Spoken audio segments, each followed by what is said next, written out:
So what are you going to tell us, tough guy? I said, my usual. Zero, nothing. But... Not sure if you can tell yet. I'm back in the gym, baby. I'm back in the gym. You wouldn't be able to tell yet. I went to the gym the other day. We just reopened on, what was it? I think it was last Thursday. I was 76.5 kilos. Super pumped. So pumped to be back. It was good as well because I wasn't expecting us to be able to be back so soon. So three months ago, my gym closed because we had 80 cases of coronavirus in Victoria where I live. And then just on Wednesday, just gone, we had 1,400 cases. And the state government said, no, you know what? Actually, 1,400 is actually a lot safer than 80. So open that gym back up. Let's get the guys back in there. I reckon fitness is a really important part of this lockdown. I know you got to follow the science. That's what I'm saying. You've got to follow the science. And if the science says, no, 80 cases is dangerous, you've got to understand that the science says, no, 1,400 is not that dangerous because the science has changed. This is the thing. Like, I get that science is important, but the problem is, have you guys noticed that like for everyone who worships science, no one wants to talk about the fact that 6 months ago what the scientists were saying was different to what the scientists say now. And that's what science is, isn't it? Apparently, isn't science supposed to be like an exploration? You're supposed to constantly be progressing. You're supposed to constantly be improving. And I think COVID's a fantastic example of just how funny science is because obviously, like the high priest of our culture today is the scientist. And if the scientist is wrong, then, our foundations are pretty shaky. But it's awkward because all the conversations that I seem to be a part of is like, Tice, mate, this is a very complex pandemic that we're in. It's a very dangerous and difficult situation, which it probably is. Like for me, it's fine because I'm 34 and healthy. But for a lot of elderly people, it's a really tough thing. I found out the average age of death of coronavirus this week. So the average age of person who dies with coronavirus is 86 years old. That's the average. I can feel people getting angry that I mentioned that because you're not allowed to mention stuff like that because it makes it. People think you're undermining the value of an elderly life. I'm not undermining the value of anyone's life in saying that. I'm just pointing out a fact that did you know that? Did you know the average age of COVID deaths was 86 years old? That's 3 years older than the average age of life. That's the average life expectancy in Australia for a male is 83 years old. So it's like COVID sounds a bit like a bargain if you put it like that, doesn't it? I don't know if it's a bargain. It's weird when you start talking about death and stuff as well because it's such a touchy subject and everyone's got a grandpa or a grandma and they're like, no, they may be a little bit more susceptible to these illnesses and diseases. And it's not that I don't care about your grandma and grandpa. It's not that. I've got a grandma and grandpa too, just one. The other two died, not of COVID. They actually weren't lucky to live as long as the average COVID death age. My grandma, she died at 81, Nan, and my granddad died at, I think he was 81 as well, 82. But it wasn't COVID. It wasn't COVID that got him. It was cancer, which is cancer for my granddad. Actually, he had a blood clot. He had a stroke, and which is maybe there's something in common there with these COVID people. AstraZeneca's got the blood clot rep, doesn't it? I don't know. It's a weird situation talking about anything COVID anymore because the science changes so quickly. Remember at the start they said, hey, don't wear a mask. Then they said, hey, do wear a mask. Then they said, hey, if you're pregnant, definitely don't get the jab. And then halfway through someone's pregnancy they said, no, you have to get the jab. And then they said, no, hey, just get the jab if you're under 60. Then they said, no, if you're over 12, go get the jab. Follow the science. Hashtag. Listen. Okay, this is where I stand. I'm happy to follow the science. But for fuck's sake, figure out what you're talking about because every time I tell someone I believe in the science and then try and quote what you guys say, they always come back to me and they say, that's not the science anymore. I'll get it. But let's stop pretending at least. Let's just stop pretending that science has all the answers. Science is an exploration, a beautiful exploration of things that exist. But to say that they have all the answers is completely untrue. All right. Otherwise, my gym wouldn't have closed at 80 cases and reopened at 1,400 cases. All right. That's a big jump in science. It's a big jump. It's a big jump. I'm not even going to apologise this week for speaking about COVID because it's we're the world record holders here in Melbourne now for lockdown. So that gives me a platform to be able to speak confidently to the rest of the world about all things COVID with no apologies. You see, we've still got people here saying, no, the reason that we've been so lucky to have such few deaths is because we've been locked down for 18 months. It's because we've spent nearly a year of days in lockdown, and that's why we don't die. But it's probably true, to be fair. But I mean, what's the cost of that? I mean, there's not many businesses around anymore, is there? Or the people who do still have a business are flat out broke. All of a sudden, and I love, so our local government, they're saying now that if you don't get the jab, so we've reached like 80% of people who have had their first dose, which is a significant achievement in such a small time. Like, assuming they're telling us the truth with numbers, it's not just a peer pressure stunt. But they've come out now, they said, look, we know you haven't worked for 18 months. All right, your businesses are done. You don't have as much money as you'd like. We all get it. All right, I'm only on 450 grand a year, which is the same as last year, but we don't need to go into details because otherwise you're just going to make me look and sound like an asshole. Sure, I'm on 450k. It's only nearly $500,000. I thought by this age I would have been on like $500,000 because, I don't know, I just had these bigger dreams as a kid, but COVID stuffed and we're all in this together. This little business owner's just there going, oh, excuse me, I can't even afford to get maybe a little bit of broccoli on my dinner plate no more because I just don't have any money. They go, well, I've got an idea. Go and get this jab, otherwise you can't work even longer. They go, hang on, I'm perfectly healthy. The average age of death for this thing is 86 years old. I'm 34. I've been working out. You can see the muscles in my back through the video that I took of myself doing chin-ups last Tuesday. Really did happen. Plus my diet's fantastic. My immune system seems strong. Is this really necessary? Yes, it's very necessary, but it doesn't even help with transmission. Yes, it does follow the science. I thought I was. They've changed their mind. Stop changing your mind. It makes it so hard to argue. I want to be that bloke who uses science as like the foundation to my decisions. But even scientists can't do that anymore because people who get going, hey, follow the science, and then the scientist talks and the other scientist goes, I disagree. And then everyone else who already has their opinions formed just go with the mainstream story of what's been being told. Anyway, how do you guys go with the rule follow the science? What's the equivalent of follow the science? I don't know. It's I mean, I change my mind a lot about stuff as well, but it's weird when you refer to some arbitrary scientist who has no name. It's just like when you say scientist, we're essentially saying, hey, listen to the smartest people on this subject. But the problem is there's no consensus amongst the smartest. Well, there is some consensus amongst some of the smartest people, but the flip side of that is there's other scientists going, you guys are completely wrong, and I feel like you're taking the public for a little bit of a ride. And now we're mandating this vaccine among young and healthy people, saying if you don't get this, then you can't work. It's like, hang on a second, I don't really like where we're going here. I'm not 100% sure of the power that we're giving this government to be able to run in our life. It's weird as well because we give it away like a little bit at a time, don't we? We're like, okay, I'll wear the mask. It's annoying. Okay, I'll lock down for 18 months. All right, I won't go to work. No worries, I won't go to my mum's. No, I won't go past 5k. Then they say, oh, all right, just get the jab. You can do everything you want. So you get the jab and here we are. I'm not sure anything is going to change, but I made a mistake the other day because I was having a conversation with my mum. She called me and we're on very different pages. She works in a hospital. She's 63 years old, watches a lot of mainstream television, which is completely fine. But obviously, like my mum and I have very different perspectives on what's going on through this whole coronavirus pandemic. She's a little more concerned about the health impacts on someone like her and the health impacts of her friends, and I understand it. There's obviously like a lot of nerves and a lot of tension, a lot of uncertainty around that. But I'm starting to get to a point now where I'm questioning, is COVID the real issue here? There seems to be, are we just using this COVID thing as an excuse to maybe be taken advantage of? Can we really trust the government? I know we keep catching them out on lies that they've told them all, but are they still telling us lies about this? Oh, I really want to know.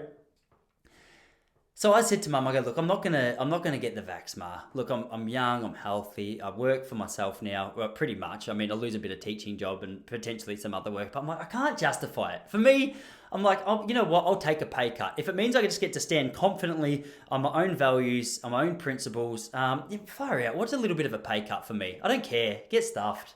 Take my money. You know what I mean? I find it hard. I'm the kind of guy. I find it a little bit hard if I get manipulated into doing something that I don't like. I wake up the next morning, I go, oh, I probably shouldn't have done that. The first time, I was 19 years old. First time I had sex, 19 years old, right? This is, trust me, it's coming back to a point. I wasn't that good, but no one's that good the first time they do it. I was with this chick she's far more confident. She knew what was going on. I wasn't 100% sure what was going on. I thought, you know what, I'm not actually 100% sure this is the way I want to do this. I'm not convinced, but she was pretty persuasive. She put up good talk, put up a good fight, and I thought, you know what, far out. Let's just do it. I woke up the next morning and I was like, I think I just got abused. I think I just got taken advantage of. Which, you know what? I know there's plenty of guys listening to this podcast. They go, "Oh, you poor bastard." Yeah, nah, mate, got heaps of sympathy for you. Feel real bad. You must be devastated. And I wasn't devastated, but put it this way, I was like, all right, you got to learn to put your foot down. You got to learn when to say no. Like when the situation that you're in doesn't add up to the values that you hold, just put your foot down and go no. And if it upsets another person, well, so be it. And so that's what I've been trying to learn. And this whole COVID thing, it's not as exciting as that particular night. It's not the same topic, but the same sort of things in play, in the sense that it's like, all right, well, I've made up my mind here. I don't want to get your vaccine because I just don't think it's effective for someone my age. I don't think it's necessary, and that's it. And that's it. So I was trying to explain to my mum, it doesn't matter what they take away from me. It doesn't matter how hard they push. It doesn't matter how loud they yell. It doesn't matter how much they get aggressive. I'm just going to say no. So I made the point. I go, Mum, you know what? Far out. They can kill me before they give me this vaccine. Look, if you're the kind of bloke who's thinking maybe I'm not going to get the vaccine, then don't say that to your mum. All right, it's not helpful. When you're seeing the situation so differently to someone else and they already think you're a little bit nuts with the views that you hold around a particular topic, don't say that the line for you is they can kill you before they force you. I was trying to say, look, there's nothing they can do that's going to make me take the vaccine. That was my point. That's what I was trying to say. Didn't come across that way. I don't know how that came across, but it came across bad. I think if my kid said that to me, I reckon if my son said to me, hey, you know what, this is something I'll die for. I go, mate, good boy. You got to have a line in the sand. Like, surely we've all got things that we'll die for, wouldn't we? Like, I wouldn't hesitate. I hope not. If someone had a gun to my wife's head and they had a gun to my head, they had a gun to my kid's head and said, all right, Tice, it's you or these two, I would go, that's too much hesitation, isn't it? That's too much of a force. I think as long as it's quick, they can't guarantee that. That's one thing I would die for. I'd die for family and a few of my friends at least. Some of them I probably wouldn't, because I'm like, mate, we just don't see things eye to eye anymore. We're different people. But do you guys have things? Surely we've all got something that we'll die for. All good movies have someone who's willing to die for something. That's what makes life interesting, isn't it? I don't know. Maybe I'm full of shit. Honestly, if someone had a gun to my head, the whole story could change. But it makes me sound brave saying it to you, though. But I just don't want you to ever hold me accountable for these words. All right?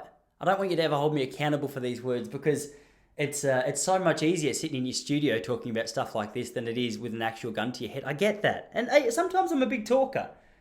Sometimes I talk too much is actually probably more what I'm trying to say. Can I give you an example of, I hate awkward silence. I hate it when somebody says something to me and I don't have something to say back. Like, usually I like it to be a little bit witty, a little bit fun. I like people to have a laugh. So I think naturally, like, the way that I'm going to try and have a conversation with someone is they'll say something to me, and if there's like a little bit of banter in it, I'll try and think quick and go, papa, and throw something back witty at them, make them laugh. Haha, we're on a good mood. I'll see you later. Have a good day. And that's just good for everyone.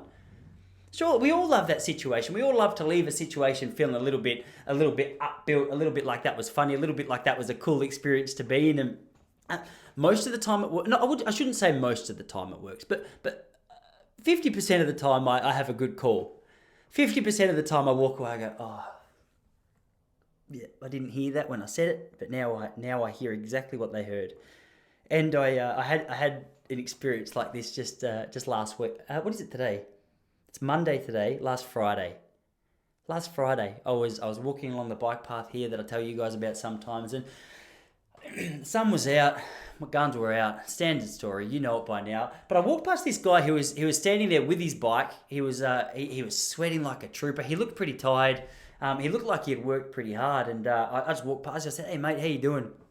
He goes, "To be honest, I'm pretty rooted." I go, "Oh, far out, yeah man. Like how far did you ride?" And he goes, oh, I've just ridden 75 kilometers. It's like 50 miles.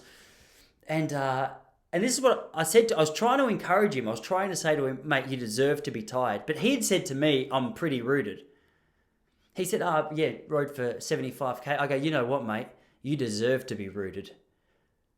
And there was a look on his face that said, like, I wish you didn't say that. And I actually didn't know what I'd said at that moment. I was trying to say, no, you deserve to be exhausted with such a big ride. But the words come out, and I told him that he deserves to be rooted.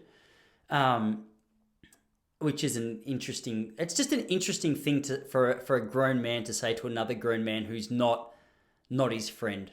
Do you know, the thing that actually, the thing that made me realize that what I had said probably was unacceptable, because as I'd said that, obviously his face dropped and the joy from the conversation dissipated completely. But there was a lady about 5 meters down from him who heard me say to him, mate, you deserve to be rooted. And she looked at me like, she gave me that look which said, oh, the bloody men these days, they're so disgusting. All they think about is sex. You deserve to be rooted for going on a bike ride? What a prick. What a prick. I actually don't know if that's how she spoke, but she gave me a look which suggested the tone of her voice would be that one. What a prick. Where it goes a little bit up at the end of the sentence. And I left that particular conversation, and I didn't know what had just happened for about 30 seconds after. I replayed it in my mind and said, oh, okay, yeah, so I'm pretty rooted. Just went for a 75K bike ride.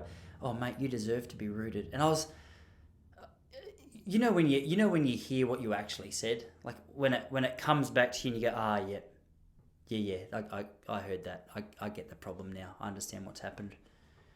It was one of those I understand what's happened moments. It was a disappointing moment. It was a disappointing moment to have to look at yourself and go, oh wow, yeah, every look that you just received was justified. You deserved every little bit of that.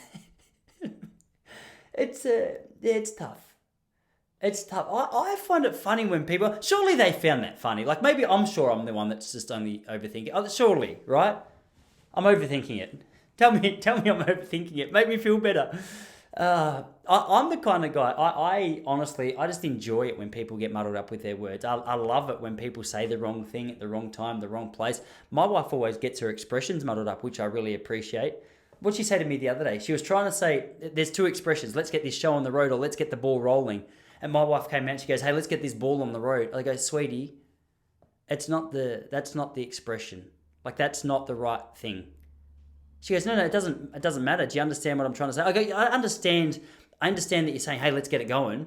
I understand what you're saying, but the way, like, there's a phrase, that the phrases exist for a reason. You can't just be saying, let's get this ball on the road, when it's either let's get the show on the road or let's get the ball rolling. They're two different things. And she'll try and justify it. And I'll have a bit of fun with her and try and make her embarrassed. And she'll stand firm on the fact that she believes that any cliche is like, it's just acceptable. So I start throwing things that are just like, okay, what do you think about Nike? Like, with Nike, could you say do it if you want? Like, I know it's a little bit different, but it doesn't have that same emphasis, does it? Like, there's a cliches or slogans are slogans for a reason. They've got a reason for the way they are. You can't just be manipulating it and making it your own and then trying to justify your actions. That's not what you're supposed to do. I feel like you should just own up to the fact you said the wrong thing. Just understand you've just told a bloke that he deserves to be rooted. You didn't know. You've just got to own it, because that's the way you grow. That's the way you grow. But I think the problem is, for me and my wife, we're very different personalities. I'm very, like, if you want to look at love languages, I'm physical touch and quality time. I love those kind of things. She's very words of affirmation. She likes it when I say, hey, you're so beautiful, you're so pretty. But I don't say those kind of things enough. But for me, it's so interesting that she is those things, because for a person who appreciates the kindness and the goodness of words so much, how do I say this? She's got a pretty brutal tone. She knows this. This isn't she's not going to hear this. She would never listen to my podcast, I don't think. She's been promising me she will for the last 4 weeks, but she's yet to be able to relate to me on any story that I've just dropped into conversation to see if she was on the same wavelength as you and I. You see, she doesn't realise that I'm testing her, but this is where we are. See, if this conversation comes back to me during the week, I'll know she was listening, but she won't hear it. So I can go as hard as I want right now. Because actually, this And until she decides to contribute to this part of our relationship, I feel I should have the freedom to be able to say what I want in this. If she addresses me about it, gets confrontational, maybe I'll back down a little bit. But it feels good to be tough with you guys. It feels good to tell you how I really feel. It feels good to be able to open up with you, people who get me, my people. You know? Who does she think she is? Am I right? That's babe, I'm so sorry. If you ever hear this, I'd like to apologise. That was all a joke. I'm doing the dishes tonight anyway.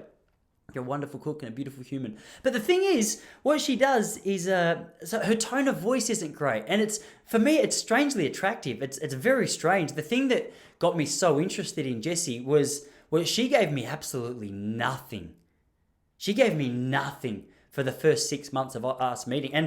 And I misread the situation big time because I thought she was giving me hard to get vibes. I'd seen hard to get vibes before. I knew how the game works. I knew she was just playing standoffish because she wanted Popplestone to like her more. I read it like a book. Yeah, she didn't show that much interest in me, but it was all part of the game in my mind. It was all part of what she was trying. She was trying to create this level of mysticism. She was trying to create this idea of I don't know. I misread it in hindsight. All those things were untrue. It was hard to find out that it was untrue as well because I thought, all right, sweet. I thought we were on the same page. I thought she knew she was playing hard to get, and I thought she knew that I knew she was playing hard to get. But in amongst all that noise and all that chaos, I thought we had a mutual understanding of, hey, eventually we'll be together. No, I shouldn't bang my fist together and say be together because that makes it more sexual. I was talking purely as a couple. I mean, we've got a kid now, so the other part was true as well. But that's not for this podcast, is it? And it's a 23-second story from start to finish, foreplay and all. So I can tell you if you're interested. But I tell you what, my broccoli juices are strong. My zinc tablets are doing their job. I'm just saying, look, there's no problems there. Like we've got that part covered as well. But that's not what I'm referring to now. So get your mind out of the gutter and come back to what I was really talking about. Because I don't come here just to hang out with a bunch of perverts who want to hear about my sex life, you know? It's despicable. I hope you haven't got kids in your car. If you do, you should be ashamed of yourself. You know? Anyway, I didn't come here to tell you off either, so let's get back to the story. So here's the thing. So okay, we were in the 2007. She was young. We won't get into specifics. She was fairly young. No, I was younger too, but there's a 3.5 year age gap. I was 19. You do the maths. I'm not sure. What's that? 15 and a half? No, she just turned 17. I'm pretty sure.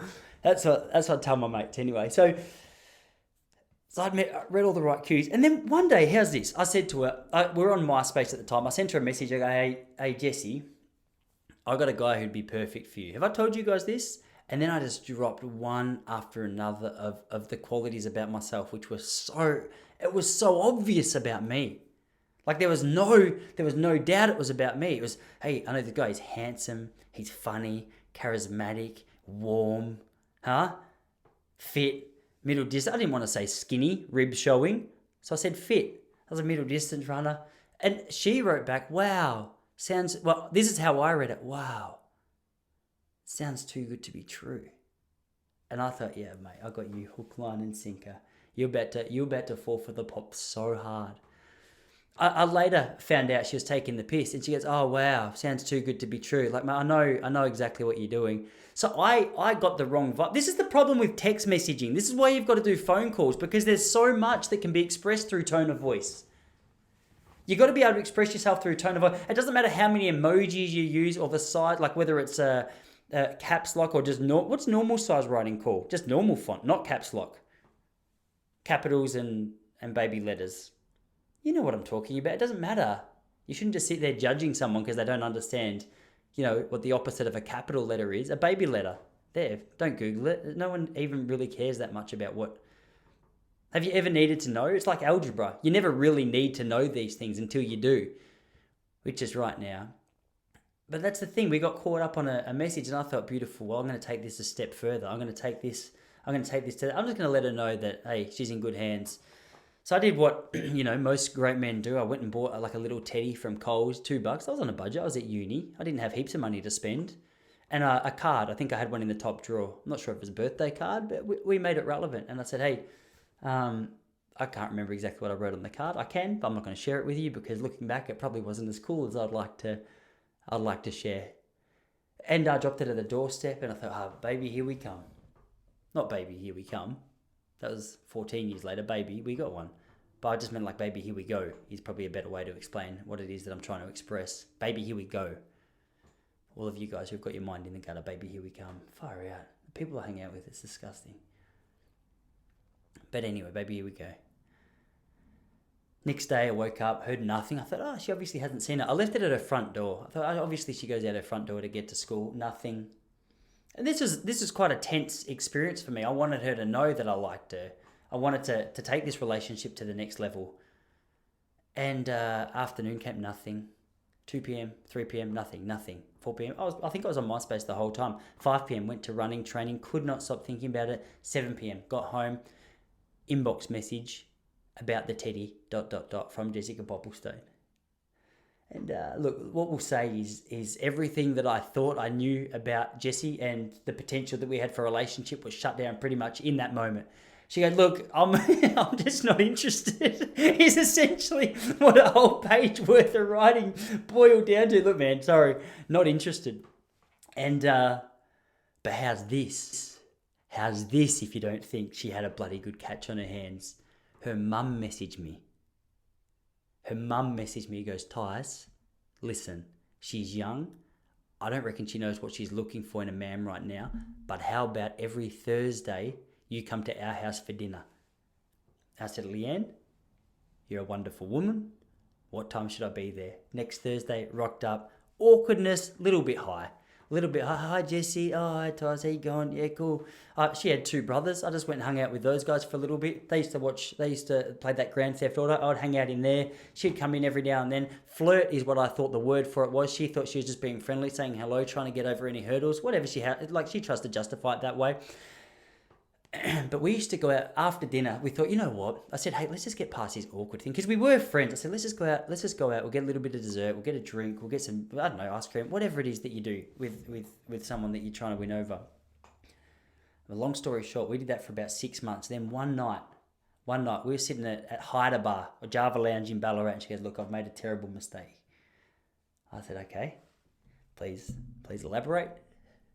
She goes, look, I think I like you.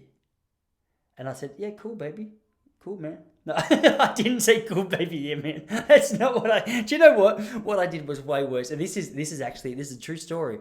I got up, I had my phone in my pocket. I said, hey, I'll be back in a minute. I walked outside and I called my mum.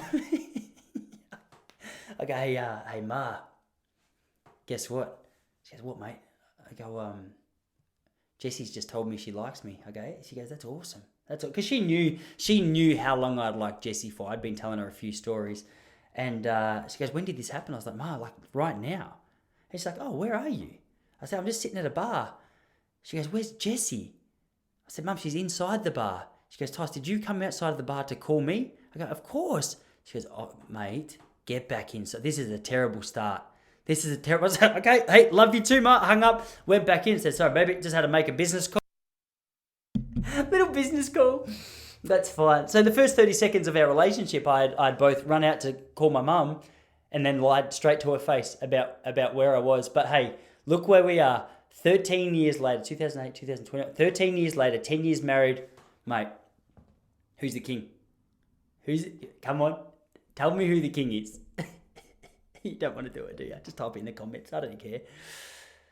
So that's us. But then, yeah, what I was telling you guys about was tone of voice. So sorry, that was a tangent. But hey, you got a little backstory, didn't you? It's more than you bargained for. It's a free podcast. You downloaded it for free anyway. So I hope that was of some value to you. But I'm more interested in the way things are said. Jessie's more interested in what is said. So my approach is, hey, let's focus on tone of voice. Let's focus on body language. Let's focus on mannerism. Maybe chuck a little smile in there. Just approach quite warmly. Jessie's all about, hey, let's be efficient. You know, enough with all the bullshit. Tell me exactly what is on your mind. And so there's a little bit that gets lost in translation because she'll come home from work. I go, hey, babe, hey, you have a good day. Hey, I love you so much. And she'll go, yeah, love you too. I go, wait, what?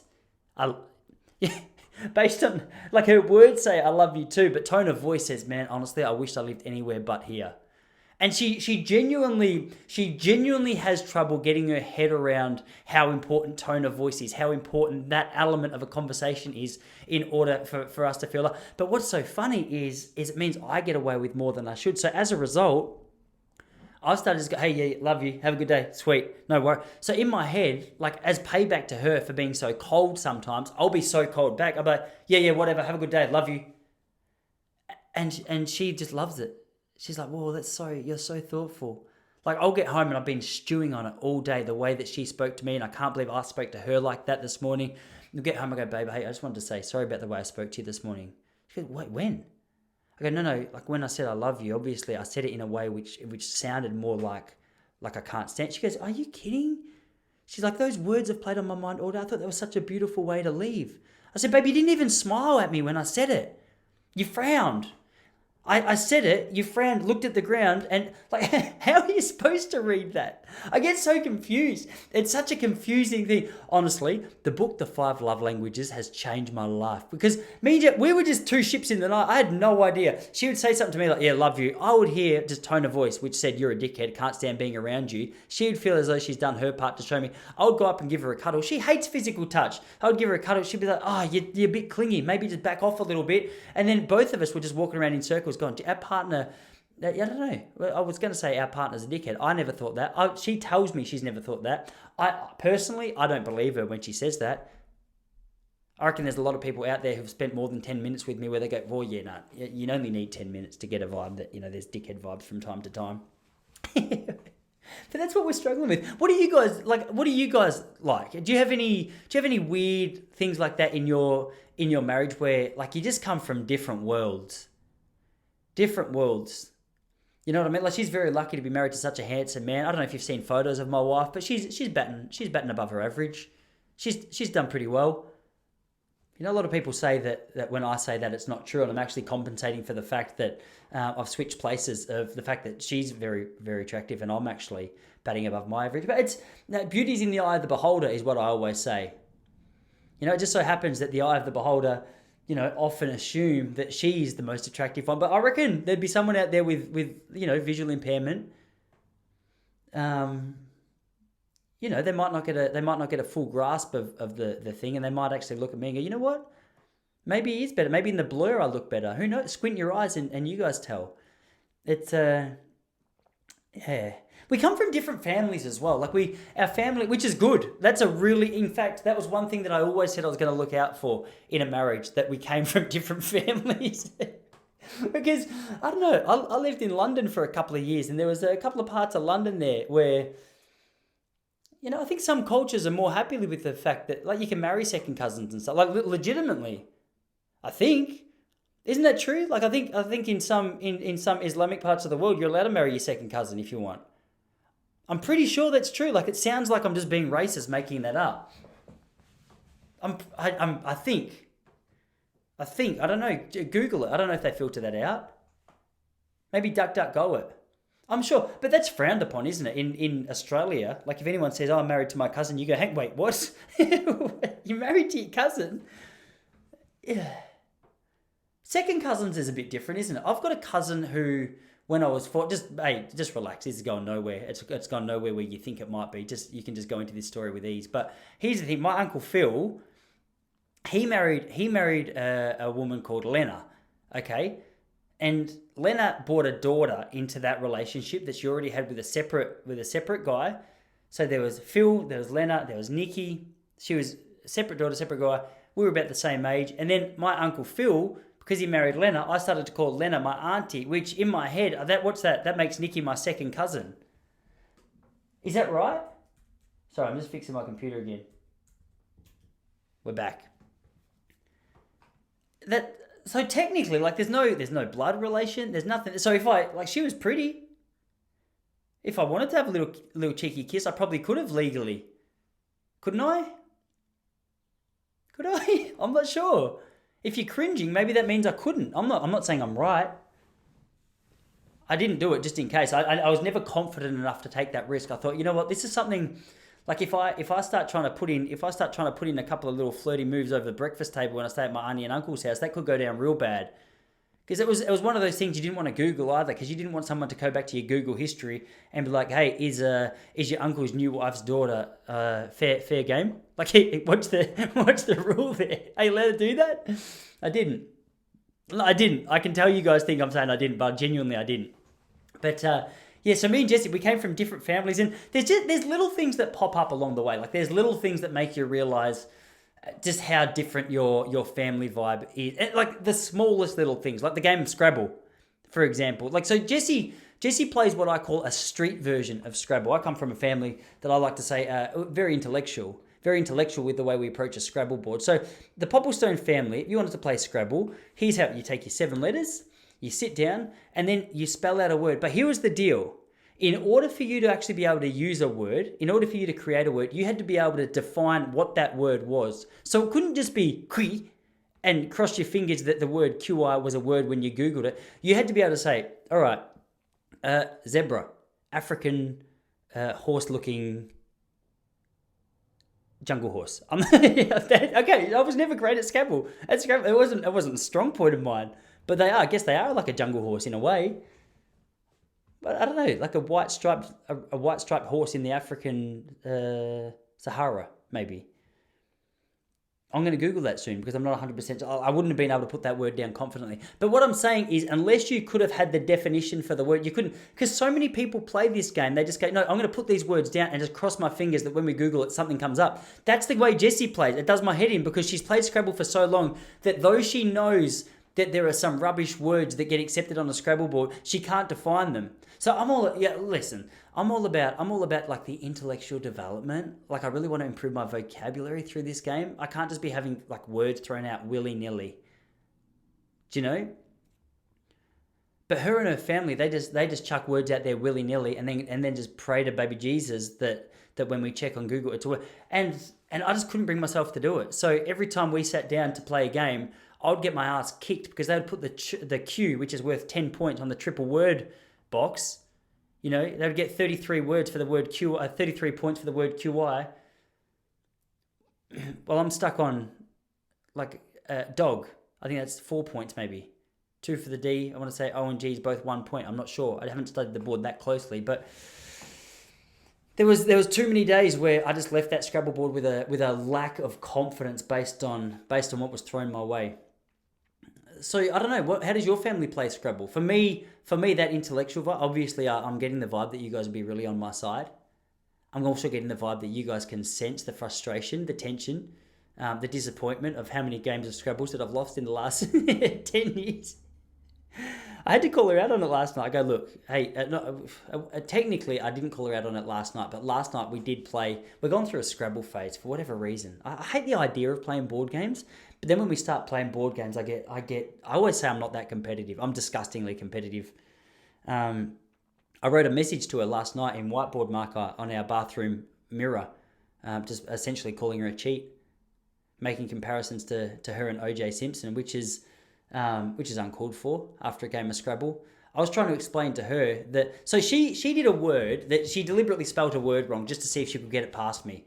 And she said it's fair game. This is what I mean. They play street Scrabble. She said if you don't notice the word was spelt wrong, that's on you. I said no. Like, what's really important is this is an intellectual game for both of us, where we're both trying to develop our vocabulary, we're both trying to develop our spelling skills. This is something that we can really take away and grow as a couple through, you know? But she goes, no, get stuffed. I'm going to spell a word whatever way I can, and if you don't notice it, that's on you. I'm going to win this game like that.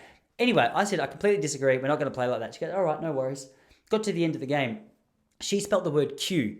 Now, I actually haven't double-checked this yet. So she spelt the word Q. It was Q-U-E, which I actually think is a word. But what she was trying to spell, she was trying to spell the word Q as in a line, like a line of people. And is that Q-U-E-U, or have I just made that up? It doesn't matter. She thought she had spelt the word wrong. She put the word down. She thought it was spelt different. She got it past me somehow because I was writing down our scores. And then at the end of the game, she goes, hey, guess what? She goes, I won, but I cheated. I go, well, hey, come now, listen here. Just because Just because the game's finished, you've just been, essentially, if you get done, I come from a running background. Now, if you get done doing drugs in a running race, it doesn't matter if you win the race is finished. If you get caught, you get disqualified. So your title is now void. It doesn't count. Like Lance Armstrong, technically won 7 Tour de France's. In the history books, not there. Not there because he won them, but did he? Do you know what I mean? But did he? Who wants to win like that? Yeah, okay, he won, but did he? So the reason I compared it to O.J. Simpson was because O.J. Simpson was acquitted, but like everyone knows he did it, right? We're all pretty sure he did it. Like he got let off the hook, but does that mean you're innocent? Not really. Like money corrupts a little bit, surely. Surely, I wonder, do you reckon they were throwing money at the judge for his trial? Did he really not? I don't know if he did it. That's the question. Anyway, it felt good to write last night because, I'm not sure. Jessie's family as well. So Jessie's family is she's actually got no grandparents left now. So I'm winning that competition. I've still got 2. So I've you know what I mean. My family's a little bit bigger, a little bit more resilient. Don't just lay down as quickly as her family does. Is what I'm trying to say. They I'm not competitive. I just do remind her, hey, you know what? You've got 0 grandparents. I've got 2. Don't say the Popplestones aren't fighters. It's a really harsh thing to say, considering her last grandparent only died a year and a half ago. You shouldn't be tormenting them. Like I'll just sometimes go up to her, go, hey babe, have you heard from your grandma lately? Which is, and then she'll say back to me, hey, how's Uncle Phil going? Uncle Phil died 4 years ago, and that immediately gets less funny. See, when the shoe's on the other foot, when you're the one throwing out the heat, throwing out the hate, going, hey, how's your grandma going? And she goes, that's not funny, babe. Like, it's really disrespectful. But for me, I'm too busy pissing myself laughing to take it seriously. And then she throws back at me, hey, how's your Uncle Phil going? A guy who I really love, respected, who passed away sadly 4 years ago. It gets less funny, doesn't it? That's the kind of humor we're dealing with here. We abuse each other on the loss of loved ones, which is a really despicable thing to do in a family. We've got honestly, I feel like this could be a counselling session for me. I'm just opening up to you about all the things I need to improve about my marriage. But here's the thing: her grandma, so the most recent casualty, the most recent loss, Granny Lynn, legend, died of dementia. I always tell Jessie she forgot herself to death, which is not funny. You cannot. I'm not saying that's funny. That's just what I say to Jessie, just to see if she agrees. But you can't say you forgot yourself to death because it doesn't even make sense. First of all, but I don't know. It just seems like for me it seems like such a good, an insult. Just to, that's horrible. I'd like to maybe I edit that part out of the podcast because I can feel. Someone gave this podcast a 2-star review last week. If you're going to give it 2 stars, don't give it a star. Just, I said to you, go and give it a review. One sec, is that still going? Yeah. So we're going, aren't we? Yeah, good. Sweet. Now this microphone, a little bit sketchy. It cut out for a minute there. Yeah, good. I can hear myself. Sweet, we're back. We never were anywhere. But I've been saying to you, hey, you know what? Go leave me a little review. And some people have left really nice ones. And then I just checked it the other day. I had 4 reviews, and my average podcast thing had dropped to like below 5 because some arsehole thought he was funny. I don't even know if he thought he was funny. Maybe it's just being... The scary thought is maybe he thought he was genuine. I'm assuming it's a he. You know what I mean? Do you really reckon a bloke with this face would get 2-star reviews from his female listeners? Maybe that's some more incentive for you guys to go and give me 2 stars. I don't know, but look, really appreciate the 5s. maybe we should just stop doing it. But here's the thing. So Jessie's Granny Lynn, the one who forgot herself to death, she was in like an old person's home. It was good as well because she didn't know. And it was honestly my favorite place to go and visit. I'll tell you the story about her first, then I'll tell you a couple of the reasons why it was one of my favourite places to visit. So she didn't remember anyone at the end, which is not why I'm smiling. That's not fun. That's quite sad. It was sadder for us. She didn't know. She forgot that she couldn't remember anyone. So we just went in. She just thought we were lovely strangers. But then, so she hadn't said any of our names for like 2 years. We'd go in and Jessie would be like, hey Granny Lynn, so good to see you. Like, you're looking really good. You had to say things like that. She wasn't looking great at this stage, but you can't just go in and be honest about that because it's she's already gone through enough. And so we'd go in and she had no idea. She had no idea who we were. We would talk for half an hour. Anyway, one particular day, we'd been going in there for 6 months. One particular day, as we were leaving, Jessie was like, all right, bye, Gran. Gave her a kiss on the cheek. I said, hey, see you, Granny Lynn. I went and kissed her on the cheek, and she grabbed my hand, and she goes, see you, Tyson. And I was like, oh, you bloody little bitch. I was like, are you faking it? And she, all of a sudden, all she said was, like, see you, Tyson. She just did this again.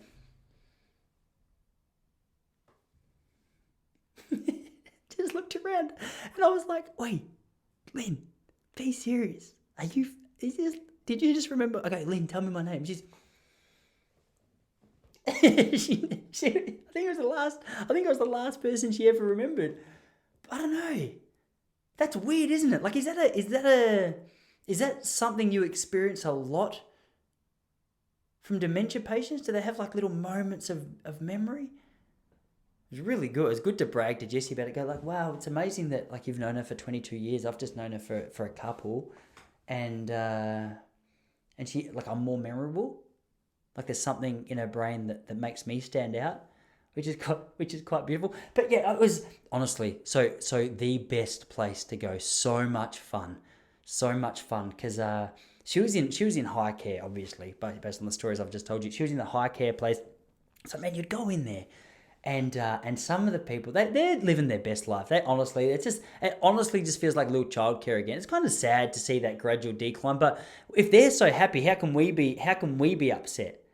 It was very rare that I went in there and people were spewing. Like she was mostly happy. So I went in there one particular day and we were sitting there and I was having a really good chat with a bloke in the corner. It was about 70, I guess. And we were having a really good chat. And he seemed to be with it. I thought, oh, man, it's interesting that this guy's in here. And I said to him, so what did you do? He's like, I was a woodworker for years. And, my wife passed away, blah, blah, blah. Anyway, there was something he threw out towards the end of the conversation where I thought, okay, something's a bit off. So he said to me, he goes, mate, how did you get here? And I said, to here, to your home. And he's like, yeah. He goes, did you just ride the horses? And I was like, the horses? He goes, yeah. I remember when I was a kid, we used to just do we just used to have there was a cart on the back of the horse and they would just pull you along around the family. I was like, mate, we drove a car. And he goes, a car? A car? What are you, okay, so explain this to, and I thought he was taking the piss out of me. I thought, there we go. Sorry, the microphone was playing up a little bit, and it made me feel as though we're back. But he goes, yeah, it's a car. So, have you ever been? I don't know. It was just a weird situation for me to be in. There's another guy. There was another guy there. It goes, this guy is actually my favorite. So he was just aggressive. So I went in there one day, and there was this bloke I went up to. I go, mate, how you going? And he used to always come up to me. He's like, mate, I tell you what, I'm pretty fucking shit house. And I was like, really? He's like, and he just looked at me like this. I go, can you stop it? And he wouldn't. He'd just keep doing it. He just had he didn't lack any confidence. And obviously, I went in there with like a build up over the months of knowing who this guy was. I thought he started to remember me. We started to become friends. And I walked in there one day and I go, hey, Steve, how you doing, mate? And he goes, hey, come over here. And so I wandered over and I go, how are you, mate? And he goes, hey, go fuck yourself. I was like, I honestly had the feeling that our relationship was going a lot better than that. I had a feeling that our relationship was going a lot better than that, but there we were. I don't know. He was pretty old school. Maybe I was giving him gay vibes or something. He might have looked at me and thought, I don't trust this guy. I reckon this guy's trying to get into my 68-year-old pants. I wasn't at all. I don't know why I paused for so long there. Like I was just waiting for that to register as true in your mind. There was nothing like that going on. Maybe there's a chance. I do, like Jessie said to me when she first met me, she thought I was gay. She thought I was super gay. And I thought that's unfair. I was wearing a turtleneck, which is probably fair. Like the first time I met her, I had a cream turtleneck from an op shop. which I thought was quite stylish. Like I'm from a place called Traralgon, which is in southeast Gippsland, and I think fashion sense is not something which Traralgon's renowned for. Like if you've got a pair of slippers, tracksuit pants, and a baggy shirt, maybe a hoodie, which was probably your older brother's been passed down, then that's about the extent of fashion knowledge. So I thought, you know what, I'm gonna turn this up a little bit. Had a turtleneck, and I had these pants which were maybe a little flamboyant. It had like a chick in a bikini just painted down the side, which I thought was a really cool design. Met her in church, so probably really inappropriate to wear that attire to church. A little bit Catholic priest, a little bit straight off the street. I'm not 100% sure. It wasn't Hillsong either. Pretty sure those pants would be cool at Hillsong, but for me it was. I was making an attempt at a fashion statement, but things like that, like you forget about the vibes that you give people, don't you? Like I often think, people they sort of just know me, they know I'm straight, they know I like girls, but Jesse, like they know I like one girl is the thing that you should say there. It's true though, but like generally, I don't like men, I like women is what I was trying to say, girls. And it's too much of a justification. It makes it sound like I'm digging myself a hole. It's just maybe I've got so much editing to do today. If you hear me saying these words, I got lazy and just didn't edit. So, but I had a bloke at comedy a while ago. I was just having a chat to him, and he's like, "Mate, how long you been doing comedy for?" I was like, "Yeah, man, I've been doing comedy for about 2.5 years now." He's like, "Oh, fantastic." I go, "What about you?" And we're going back and forth for a little while. He's like, fantastic, man. I didn't elaborate much about myself. He's like, hey, dude, look, I don't want to jump the gun. He's like, I just want to let you know, I'm opening up a room for women and gay comics. I was like, that's fantastic, man. No, good on you. That sounds like a really cool initiative. He's like, yeah, would you like a spot? I said, bro, one can I just got a couple questions for you. Like, can you just explain to me, like, what have I done? What have I done? Like, I'm assuming I'm not a woman. Like that part was tick. He knew that. But I wanted to know, because some people's gaydars are really good. And I started to get nervous. I was like, man, does he know something I don't? Does he, like, that'd be a tough conversation to have, wouldn't it? It's such a tough conversation to come home and say to your wife, hey babe, terrible news. The bloke with the best gaydar at comedy's bloody called me. He's invited me to a gig. And we need every gig we can get. So I said, mate, of course I'll come. No, I didn't. I said, bro, like, just clarify. What have I done? He goes, look, I've just made a mistake. I'm sorry. I shouldn't have assumed. I said, look, I'm actually upset that you assumed. That's not what worries me. What worries me is why. Like, am I giving this vibe to a lot of people? Are you trying to tell me that I look fashionable? I think gay people are quite stylish. That's a stereotype, but I think generally speaking, that's probably true, isn't it? Like if you said who's more stylish, a gay person or a straight person, surely gay people are more stylish. That's the vibe I get. You got to have a certain level of confidence to be gay, especially old school gay as well. I love it when you meet old gay guys who they came out in like 1981, before it was sort of like really accepted, before it was a cool thing to do. And they just came out going, you know what, stuff it. This is who I am. I'm just going to, I'll wear these clothes. I'll dance. I'll take these drugs. I just don't care. There's a certain level of confidence you got to have. So maybe it was a compliment. Maybe you're saying to me, man, you just rock with so much confidence and so much style that I just thought you couldn't have been anything else but like an early 80s out of the closet style gay guy. No, I think you just thought I was quite feminine with the way that I was talking. I'm quite a touchy person as well, so there's probably a lot of touches on the shoulder, maybe a little bum grab, maybe. I didn't grab his bum, I just met him, but yeah. So that was an interesting experience. So it's always weird. So if you got any ideas, like if there's something in particular that I'm doing, it's strange to catch yourself in a situation where you're like, oh wow, this is not what you think. There's one particular story. So I used to work as a school teacher, just like a CRT school teacher, and so I'd go in, and CRT school teachers, like you don't get respect. It's not a job. I never respected them because they're not going to be there long term. They're not there long enough to make an impact. They're just there for a paycheck. They're usually on their computer, working on their own businesses as they're at the front of the classroom. This is my personal story anyway. So I would go into classes and just make friends with these students, right?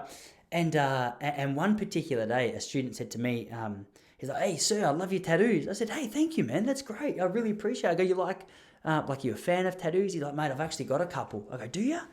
I go, show me, like, where are they? He goes, oh, sir, I've got one on me bum cheek, actually. And I was like, oh, do you? And he goes, yeah. He goes, do you want to see it? And I was like, mate, look, he was a year 10 kid. He was year 9, actually. Bloody, that's probably, yeah. But you always figure, because when you start throwing around mate, and it's a bit boy-y, and like we're both footy boys, and I thought, oh, mate, if I saw this guy down at the football club, and he said, "Do you want to see?" Okay, yeah, mate, of course. Show us. Who cares? And I thought, you know what? I'll take that approach with him. And so I said, "Oh, go on then, mate. Yeah, give us a look." Like, it was a class full of people. So he came up to the front of the class. And I thought he was going to put out one bum cheek, just like. But the bloke, he's pulled his full ass out, and he's gone, "Oh, can you see it?" I go, "Mate, yep, I could see the whole thing." But so I'm sitting in my chair, I've got this kid's ass in my face, not that close, but it's close enough to be uncomfortable. Like if you were caught with a kid's ass in your face like this in any other context, actually, school would be the worst context to be caught like that. And anyway, as he had his ass out, another teacher walked in, and it was a teacher of significant reputation at that school.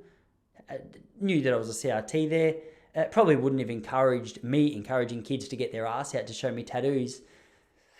And it was a predicament that I found myself in that I never really wanted to be in again, because it doesn't matter what you say in that situation. It's hard to justify why you're looking so closely at a teenage boy's ass. It wasn't even a good tattoo. It wasn't worth seeing. It wasn't done well. It was clearly panicked. I reckon he'd had a couple of beers when he accepted the challenge to get the tattoo. I actually don't know what it was. But the teacher pulled me aside and goes, mate, look, I know you're CRT, and you could just see the awkwardness in his face. You could see, like, he was trying to tell, I go, mate, look, hey, for what it's worth, just can I take the words out of your mouth? Like, ideally, what you're trying to say is you don't want me to have kids' asses out in the class, is that right? And he goes, mate, essentially, that's all I want. I go, you know what? It's a completely valid request, and it'll never happen again. Which I shouldn't say. You should never say never, because if he comes back in 6 months, he goes, hey, I had that tattoo done up. I can't just say, oh, mate, I don't want to see it. Can you? That's what you have to do, I guess. Yeah, I don't know. So that's why, I don't know, I get funny about, there's more that you should be looking at than just mandated vaccines for a teacher to be qualified to go into a school, because I've been going in there for years. Do you know what I mean? I don't think a mandate for a vaccine should mean that I should be allowed back into schools, because based on that behaviour, I should never have got my working with children check. In fact, speaking about this, maybe I'll never get it back. I'm not sure. I think it helps that I was that kid's parent. I was friends with his parents, so I told him what happened. They go, "Oh, bloody hell, he's so naughty, isn't he?" I was like, "Yes, but look, if anything happens." If I'm getting pulled over, if I'm getting in trouble, or if, you know, my license is about to be revoked or something because of the fact he's flopped his ass out, can you have my back? Yeah, and that was it. There's a few things I just wanted to get off my chest for you today. I don't know. I've got this new little Sharon up here. I'm trying to take care of this studio for you as well. Like, I'm not 100% sure what it needs. I think it looks pretty good. Like, I like the setup at the moment. Steve Prefontaine, Elvis Presley, Bob Dylan here, Johnny Cash, a pot plant from the hallway, and another little Johnny Cash video there. I don't know. I like the look of this. I think it looks really good, but let me know what it's missing. All right, if you think there's a way that I can make it look better, please let me know. I've got to have this pop filter over the microphone, because if I don't have this here, I did a podcast with a bloke a while ago and I didn't have this on here. And if just imagine, it's just the big shaft essentially coming up towards my chin. And the podcast I did with this bloke, he goes, "Hey, I just want to let you know I felt really uncomfortable for that whole podcast." And he sent me a screenshot of my face with the microphone at my chin. And I said, "Mate, I'd just like to apologise. I'm going to be posting this as an audio podcast only, not as a visual one." Anyway, I reckon the next couple of weeks I might even try and reach out to a couple of people and do a couple of little interviews, not on a regular basis. Like, maybe I'll do one of these ones where we chat for an hour, and then I'll do another one where I chat to someone interesting for an hour. But we'll see how we go. If there's any topics you reckon I should talk about, hey, shoot me a message. Let me know what is topical, so that next week I can share my thoughts if you're interested. Anyway, hey, but that's about enough from me. Thanks for stopping by again today. Really, really appreciate you guys being here. And I'll see you all next week.